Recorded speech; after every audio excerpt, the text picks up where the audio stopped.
नमस्कार बच्चों, मैं देवकी नंदन राठौर स्टडी जोन क्लासेज के यूट्यूब चैनल में आपका एक बार फिर से स्वागत करता हूं।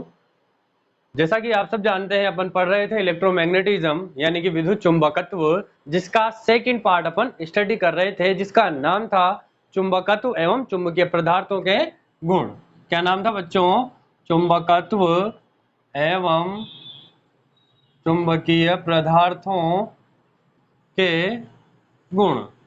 लास्ट की क्लास यानी जो कल क्लास हुई थी अपनी, उसमें अपन ने डिस्कस किया था दंड चुंबक के अक्ष पर, यानी कोई भी बार मैग्नेट है उसकी एक्सिस पर मैग्नेटिक फील्ड इंटेंसिटी या मैग्नेटिक फील्ड, यानी कि दंड चुंबक के अक्ष पर चुंबकीय क्षेत्र। और एक अध्ययन किया था अपन ने दंड चुंबक के निरक्ष पर चुंबकीय क्षेत्र की तीव्रता या चुंबकीय क्षेत्र का मान ज्ञात करना।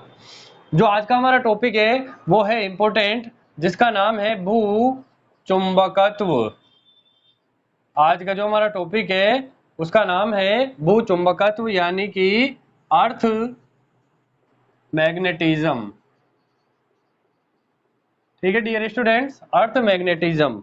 जैसा कि जब चैप्टर स्टार्ट हुआ था तो मैंने जब इसका इंट्रोडक्शन बताया था आपको, तब मैंने आपको बोला था कि पृथ्वी भी एक प्रकार का प्राकृतिक चुंबक है, उसमें भी कुछ न कुछ चुंबकीय गुण रहता है। तो जो टॉपिक है हमारा भू चुंबकत्व वो उसी से रिलेटेड है, यानी कि अर्थ का जो चुंबकत्व है वो किस प्रकार से होता है। तो बच्चों, जो अपनी पृथ्वी है वो भी एक तरीके से चुंबक की तरह व्यवहार करती है, और पृथ्वी के चुंबकत्व को ही भू चुंबकत्व या पार्थिव चुंबकत्व कहते हैं। ठीक है डियर स्टूडेंट्स, जो पृथ्वी यानी अर्थ का मैग्नेटिज्म होता है उसी को भू चुंबकत्व या पार्थिव चुंबकत्व कहते हैं। अब मैंने आपको ये तो बता दिया कि पृथ्वी भी प्राकृतिक चुंबक है और उसमें कुछ ना कुछ चुंबकत्व रहता है। अब आपके माइंड में क्वेश्चन ये होगा कि ये कैसे पॉसिबल है। तो बच्चों, जो पृथ्वी चुंबकीय व्यवहार दर्शाती है उसके कुछ प्रमाण है, उसके कुछ तथ्य है, उसके कुछ सबूत है। वो क्या क्या है उनके बारे में मैं आपको बताऊं।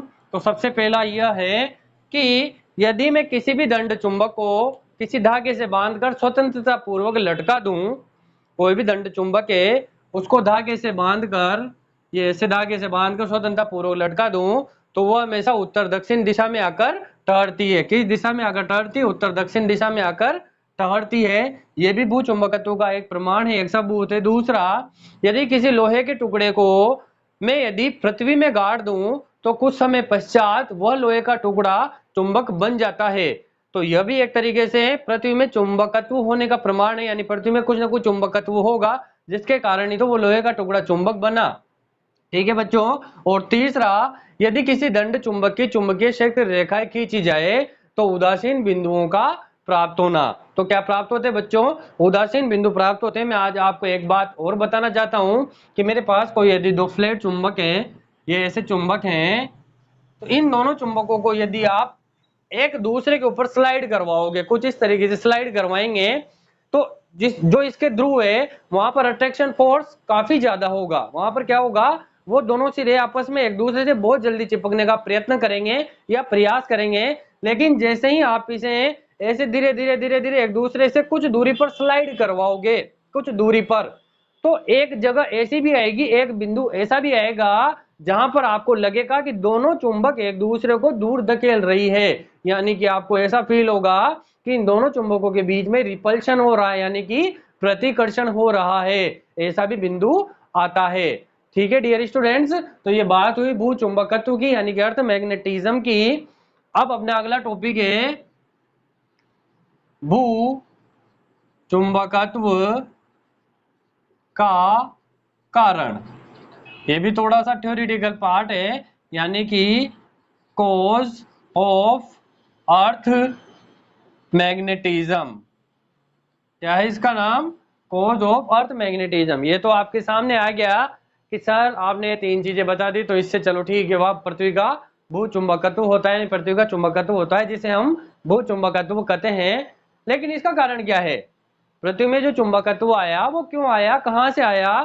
तो इसके बारे में मैं आपको ये बताना चाहूंगा कि अभी तक ऐसी कोई हाइपोथेसिस या ऐसी कोई अवधारणा नहीं है जिससे ये पूरी तरीके से साबित किया जा सके कि वाकई में इस कारण से पृथ्वी का भू चुंबकत्व है। लेकिन इसके बारे में ये माना जाता है, किसके बारे में? भू चुंबकत्व का कारण ये माना जाता है, यानी कि बहुत सालों पहले प्रारंभ में यह माना जाता था कि पृथ्वी के गर्भ में एक शक्तिशाली चुंबक उपस्थित है, यानी कि पृथ्वी के अंदर उसके केंद्रीय करोड़ में एक बहुत बड़ा चुंबक का गोला रखा हुआ है। क्या ऐसा पॉसिबल है क्या? बिल्कुल ऐसा कतई पॉसिबल नहीं है, लेकिन स्टार्टिंग में माना जाता था कि पृथ्वी के अंदर उसके केंद्रीय करोड़ में एक शक्तिशाली चुंबक उपस्थित है जो उसकी घूर्णन अक्ष के सापेक्ष रखा हुआ है।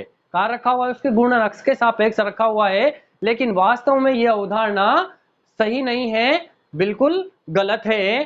कुछ समय पश्चात, उस अवधारणा के कुछ समय पश्चात एक वैज्ञानिक आया, एलसिस्ट नाम का वैज्ञानिक। एलसिस्ट ने यह बताया कि पृथ्वी के भीतर उसके केंद्रीय करोड़ में बहुत सारे चालक पिघली अवस्थाओं में रहते हैं, बहुत सारे चालक पिघली अवस्थाओं में रहते हैं, जिसमें लोहा और कोबाल्ट मेन है। यानी कि ये दोनों धातुएं जो है पिघली हुई अवस्था में रहती है। जब पृथ्वी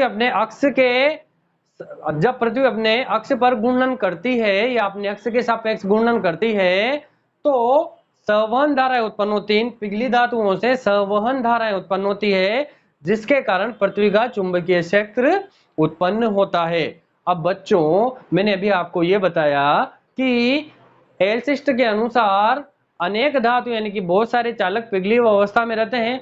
अब वो पिघली हुई अवस्था में कब होंगे? यानी कि लोहा और कोबाल्ट पिघलेगा कब? यानी कि बहुत ज्यादा हीट होगी धरती की उस केंद्रीय करोड़ में बहुत ज्यादा गर्मी होगी, बहुत ज्यादा हीट होगी, तभी तो ये दोनों धातुएं या अन्य चालक भी पिघली हुई अवस्थाओं में रहते हैं। और यदि हीट होगी तो वहां पर एक तरीके से क्या होगी? संवहन धाराएं उत्पन्न होगी, करंट उत्पन्न होगा, और करंट के उत्पन्न होने से पृथ्वी का चुंबकीय क्षेत्र उत्पन्न होता है। एक और बात मैं आपको ये बताना चाहूंगा कि पृथ्वी का चुंबकीय अक्ष भौगोलिक अक्ष के संपाती नहीं होता है। जो पृथ्वी का चुंबकीय अक्ष है, यानी कि जो पृथ्वी की मैग्नेटिक एक्सिस है, वह ज्योग्राफिकल एक्सिस यानी भौगोलिक अक्ष के संपाती नहीं होती है, बल्कि वो 11.2 डिग्री के कोण पर झुकी होती है। तो बच्चों, अब हमारा जो नेक्स्ट टॉपिक है वो है भू चुंबकत्व के अवयव।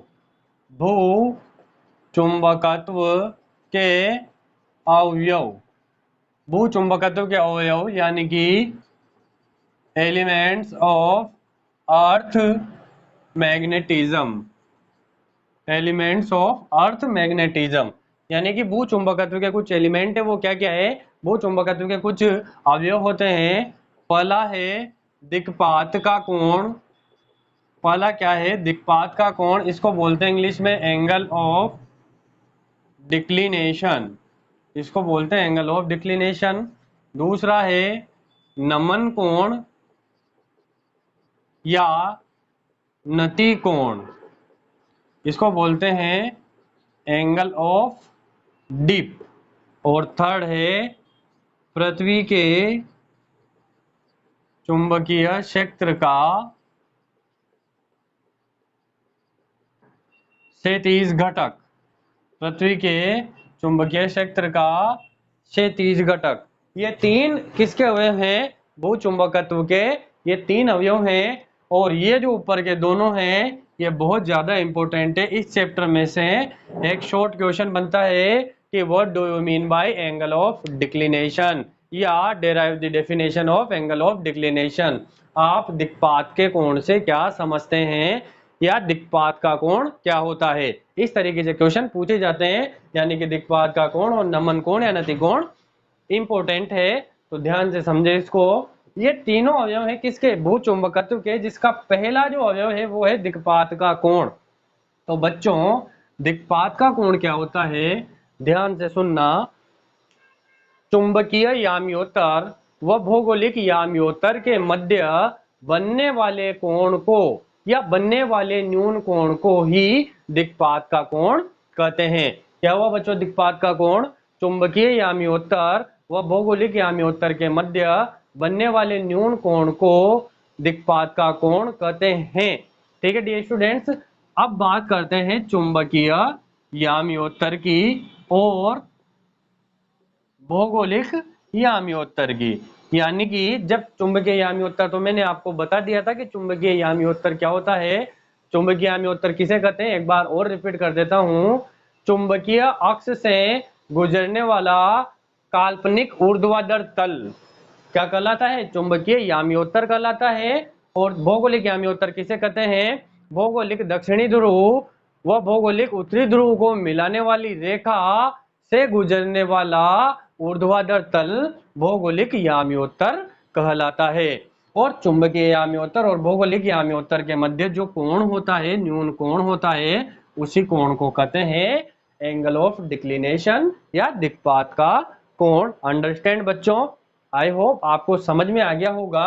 दूसरा अपन चलते हैं नमन कोण या नति कोण पर। नमन कोण या नति कोण क्या होता है, इसे ध्यान से सुनना आप।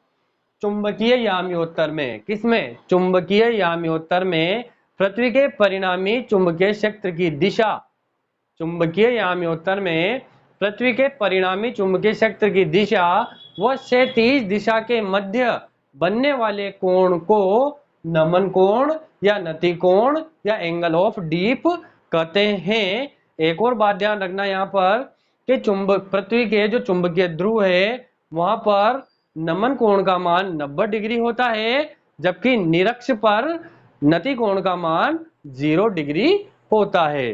ठीक है डियर स्टूडेंट्स, दोनों चीजें हो गई, दिक्पात का कोण भी हो गया, नमन कोण भी हो गया। अब बच्चों तीसरा आता है अपना पृथ्वी के चुंबकीय क्षेत्र का क्षैतिज घटक। तो इसको थोड़ा सा एक्सप्लेन करने के लिए मैं ये रफ कर देता हूं इधर से। नमन कोण हो गया, नति कोण हो गया, दिक्पात का कोण हो गया। तीसरा अवयव है हमारे पास पृथ्वी के चुंबकीय क्षेत्र का क्षैतिज घटक। पृथ्वी के चुंबकीय क्षेत्र का क्षैतिज घटक। तो मैं बात करूं चुंबकीय क्षेत्र के घटकों की, तो ये पृथ्वी के चुंबकीय क्षेत्र का क्षैतिज घटक हो गया, यानी कि horizontal component of magnetic field. और ये वाला जो घटक हो गया, ये हो गया बीवी। अब पता नहीं किसकी बीवी है ये, यानी कि vertical component of magnetic field. ये तो हो गया क्षैतिज घटक चुंबकीय क्षेत्र का, ये हो गया ऊर्ध्व घटक चुंबकीय क्षेत्र का, और ये है परिणामी चुंबकीय क्षेत्र। और इनके मध्य जो कोण बन रहा है वो होता है थीटा। तो माना पृथ्वी के भूचुंबकत्व, माना पृथ्वी के भूचुंबकत्व का क्षैतिज घटक बी एच बराबर क्या होता है? B cos theta. और ऊर्ध्वाधर घटक बी वी बराबर बी साइन थीटा। ये चीज अपन ने पहले पढ़ ली है। थीटा यानी कि क्षैतिज घटक क्या हो जाएगा? B cos theta. और ऊर्ध्वाधर घटक क्या हो जाएगा? B sine theta. ठीक है डियर स्टूडेंट्स, ये एक, ये दो, तो एक व दो को वर्ग करके जोड़ने पर, वर्ग करके जोड़ने पर, मैं दोनों का वर्ग करके जोड़ देता हूं, तो क्या होएगा? बी एच का स्क्वायर प्लस बीवी का भी स्क्वायर। एक बीवी नहीं संभलती यहाँ पर, बीवियां दो दो आ रही है बीवियां, यानी बीवी का भी स्क्वायर हो गया। ठीक है डियर स्टूडेंट्स, बी एच का स्क्वायर प्लस बीवी का स्क्वायर क्यों किया? क्योंकि मैंने इसका भी वर्ग किया और इसका भी वर्ग किया और दोनों को जोड़ दिया। इधर भी सेम ऐसे B square cos square theta plus B square sine square theta. तो यहाँ से क्या बनेगा? B H square plus B V square बराबर, यहाँ से मैं क्या कॉमन ले लूँ? बी स्क्वायर कॉमन ले लूँ, अंदर क्या बचेगा? Cos square theta plus sine square theta. और आप सब जानते होंगे sine square theta plus cos square theta 1 होता है। तो क्या आ जाएगा मेरे पास? बी स्क्वायर बराबर B H square plus B V square. यहाँ से बी किसके बराबर आ जाएगा?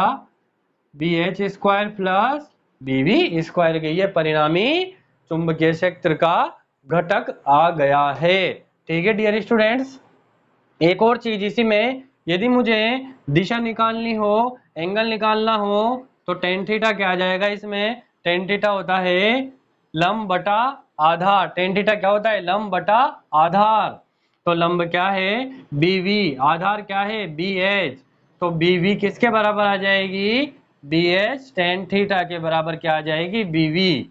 ठीक है बच्चों, बीवी बराबर बी एच टेन थीटा। यहाँ से दिशा निकालनी हो तो दिशा भी निकल जाएगी।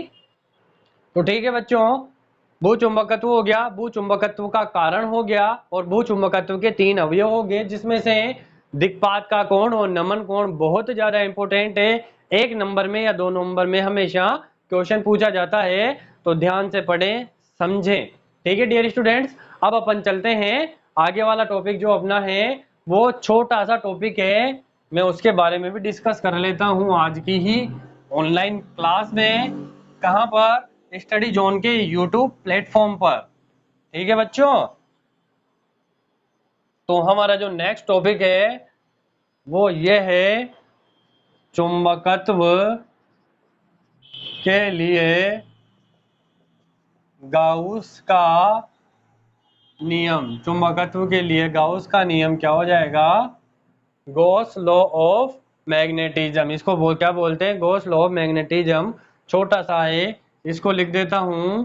इस किसी बंद पथ के किसी बंद पथ से गुजरने वाला नेट या कुल चुंबकीय फ्लक्स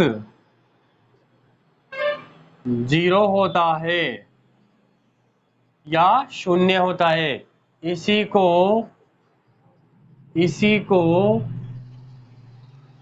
चुंबकत्व का गाउस का नियम कहते हैं। ठीक है बच्चों, यानी कि चुंबकत्व के गाउस के नियम के हिसाब से या चुंबकत्व के गाउस के नियम के अनुसार किसी बंद पथ से गुजरने वाला नेट चुंबकीय फ्लक्स 0 होता है। यानी कि चुंबकीय फ्लक्स फाई भी बराबर, ये साइन है क्लोज इंटीग्रेशन, यानी कि बंद पथ का, ठीक है, बंद पथ का ये सरफेस, यानी किसी बंद पथ से गुजरने वाला नेट चुंबकीय फ्लक्स किसके बराबर होता है? 0 के बराबर होता है। यानी जो चुंबकीय फ्लक्स किसके बराबर होता है? BDS के। और टोटल चुंबकीय फ्लक्स किसके बराबर होता है? 0 के बराबर होता है। यही चुंबकत्व के लिए गाउस का नियम है। ठीक है डियर स्टूडेंट्स, ये हो गया अपने मेन टॉपिक। आई होप 1 या 2 ऑनलाइन लेक्चर में ये वाला चैप्टर पूरी तरीके से कंप्लीटली फिनिश हो जाएगा। 3 या 4 टॉपिक और बचते हैं इसमें। चलो उसके पहले अपन एक न्यूमेरिकल पर डिस्कस कर लेते हैं। न्यूमेरिकल क्या है कि किसी स्थान पर पृथ्वी के चुंबकीय क्षेत्र का क्षैतिज घटक, यानी कि हॉरिजॉन्टल कंपोनेंट, क्षैतिज घटक 0.25 गाउस है। चुंबकीय क्षेत्र का मात्रक गाउस भी होता है और टेस्ला भी होता है। ठीक है बच्चों, 0.25 गाउस है तथा नतिकोण का मान 60 डिग्री है, तो चुंबकीय क्षेत्र का ऊर्ध्व घटक ज्ञात कीजिए तथा परिणामी चुंबकीय क्षेत्र का मान भी बताइए। ठीक है बच्चों, किसी स्थान पर पृथ्वी के चुंबकीय क्षेत्र का जो क्षैतिज घटक यानी हॉरिजॉन्टल कंपोनेंट है, यानी कि BH, क्षैतिज घटक को क्या लिखते हैं अपन? B हॉरिजॉन्टल, यानी कि क्षैतिज घटक, वो कितना दे रखा है अपन को? 0.25 गाउस। और थीटा जो है यानी नतिकोण का मान दे रखा है 60 डिग्री। अपन को क्या ज्ञात करना है? चुंबकीय क्षेत्र का ऊर्ध्व घटक यानी कि वर्टिकल कंपोनेंट।